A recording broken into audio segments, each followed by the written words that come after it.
specific act that we know is wrong from an objective moral point of view, and that is going to be inevitable to lead us to the medium, the short term, the medium term, and the long term. Mr. Speaker, Your Honor, I think that the Speaker, when he says that he considers the promotion of immoral means by the arts, I would just want to say that if he believes that, then that he's entitled to his belief, but he should not assume that the rest of us, the rest of the Filipino people, share that belief. And I would in fact like to say, recap of the situation, the debate on these issues, the surveys that unfortunately my dear colleague from Palawan is in the minority when he invokes a particular brand of morality. But I respect that. But I would like to I would also like to say that indeed the majority of our people, from what has been released in the surveys, in fact, are on the side of the RH bill at this point. Now, our friend, our dear colleague from Palawan may not believe in surveys, but surveys have a very scientific basis, Mr. Speaker. My training is that of a sociologist, and the surveys are extremely well conducted. In fact, the SWS is one of the premier social scientific survey institutions in the world, and most of these surveys have been conducted by the SWS. So I would just like to say that surveys are very carefully conducted. The statistical methods are quite sophisticated at this point, and they're continually being developed to points of sophistication so as to really probe where the population is at in terms of their thinking. So I do not share the view that surveys are useless. In fact, I think that surveys are extremely important as a mechanism for us to be able to determine where public opinion is. And the record of the SWS, by the way, Mr. Speaker, Your Honor, when it comes, for instance, to electoral trends, has been really, really quite good in terms of probing where public opinion is at. Like, for instance, in the last elections.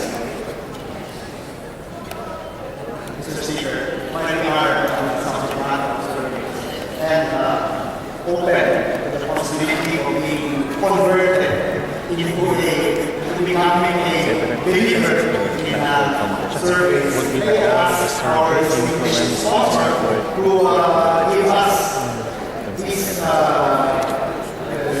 specific surveys where they were conducted, the questions asked, the respondents, the mechanics of the survey, and the results thereof.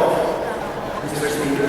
Well, just to give you examples, Mr. Speaker, Your Honor, according to the 2008 National Demographic and Health Survey, 22% of married Filipino women have an unmet need for family planning services, an increase by more than one-third since the 2003 survey. Also relevant is the gap between desired fertility, 2.5 children, and actual fertility, 3.5 children, implying a significant unmet need for reproductive health services. Let me just quote you the latest SWS survey in June 2011. This is the Survey Institute Social Weather Stations headed by Dr. who is in fact regarded as one of the most sophisticated statisticians and surveyors, which says 82% of Filipinos felt family planning was of private choice and nobody should interfere with it. This was up from 61% in November 1990. The same survey had 77% of Filipinos saying the people should have access to government-provided information on all legal methods of family planning, up from 55% in 1990. Now, in terms of the sophisticated statistical mechanics of the survey, I would say that I would probably want to, if you could give us some time to provide you with that, we will consult the SWS. But it's they're fairly good. They don't do magic itong survey na ginagawa nila Dr. Bananas. By the way, Mr. Speaker, the SWS survey shows the increase in the popularity of President Pinoy. Does the gentleman believe this survey? I'm sorry, I didn't get the question. You said that you had great doubt about surveys, but the latest SWS survey shows an increase in the popularity of President Pinoy. Would the gentleman believe this survey? Sometimes surveys coincide with reality. I concede as much. But the survey itself, I still have to be converted to believe in the gospel truthfulness of the surveys. Yes, Mr. Speaker, I would just like to say that yes, we are ready to be able to provide you with the mechanics of both the methods and statistics and survey. I cannot do that right now because we would need to consult the social weather stations. But if you might just have my assurance as a social scientist, somebody who's done statistics, and somebody who's done research studies, and I've had to apply this in my 15 years of teaching at the University of the Philippines. Let me just assure you that we social scientists do not manufacture that. In fact, we social scientists try very hard to be very, very accurate about what we report. So I would just like to assure you that this is not magic. Yes, Mr. Speaker, I would appreciate an opportunity and I may be allowed to reserve further questions. One, specifically on the surveys that our distinguished sponsors are citing. So that we can decide what exactly were the questions asked of the respondents. Siyempre, pagkakaroon mo sa may mga kailangan na hirap, gusto na nila na nalibre ko sa mo. Papalayan sila siguro. Gusto na tatanungin mo sila, gusto nila ng pagsusukan. Siyempre, papalayan sila. And that's the reason why we have to be very wary of these surveys. Not take the results, the reports of results, third-hand information, second, double or triple hearsay, Mr. Speaker. I think the public is being manipulated by a very clever media campaign who get the impression that the majority of the Filipino people, 1% in fact, the questions may have been very different from the interpretation being fed to us by the distinguished sponsors of this arrangement. But yes, in the future, I would appreciate an opportunity in the future in which I could study and discuss on the forum, hopefully perhaps the merits or the merits of these surveys that our distinguished sponsors are citing. Let me say why I am very apprehensive about allowing the legal machinery, the legal system, using the machinery of government to push contraceptives. Well, it's effective, it's not contraceptive mentality. It's because historically, human civilization should already be aware that it leads to a decline of nations. Once a nation adopts a contraceptive mentality, it will inevitably decline.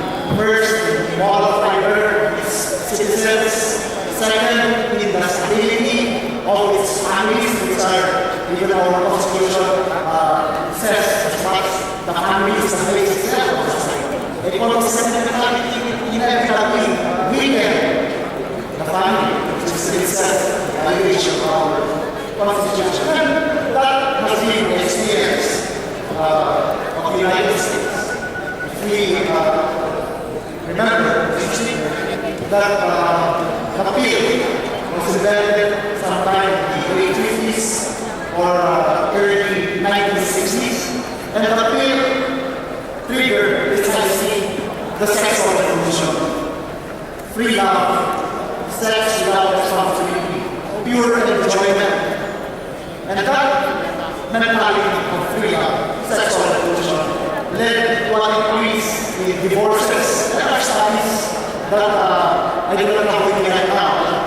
If it comes to that, there are authorities, there are scholars, there are scientists who have proven that this kind of mentality has resulted in the weakening of the family, increase in divorces, and ultimately demographic renewal. And also many of our richer neighbors, richer countries in the family relations are already trying to reverse. While we are trying to depopulate our country, our richer neighbors are spending precisely to reverse the trend because they are becoming more and more endangered species, and we cannot allow our country, Mr. Speaker. Mr. Speaker, Your Honor, I appreciate the gentleman from Palawan's theory of history about the decline and fall of civilizations. But Mr. Speaker, this is a highly personal interpretation. I think that most historians would agree, that the main factors have been failure to solve the whole question of social equality, failure to be able to have an economic model that will continually generate wealth, failure at the level of politics. For instance, the United States went on an expansionist course that led it to severe overextension in Afghanistan, in Iraq, earlier in Vietnam. I think that this whole issue of the bill having created the decline of the United States is, at the face of it, really quite silly. To think that the U.S. was brought down by the bill, which is our gentleman's theory of history. Please, I would just like to say to the gentleman that this is a very complex process in which economic and political forces were the central factor. I would also like to say that with respect to the demographic winter issue of the population becoming what we might call an aging population, I think you must look at the most recent statistics with respect to the United States, in which the population growth rate and the fertility rate have been increasing in the last few years. If you also look at Denmark and a number of other European countries, the trend has been increasing the population growth and the fertility rate. So there is this whole issue of the demographic winter. It's something that, if you might, I might say, is a highly charged propaganda mechanism by certain sectors. And I do not think that it has any basis in fact. Let me just say, Mr. Speaker, Your Honor, if you look at all the analysis of the recent 2008, 9, 10, 11 crisis of the economy, no self-respecting economist would say that what has caused this has been demographic winter. What has caused it has been the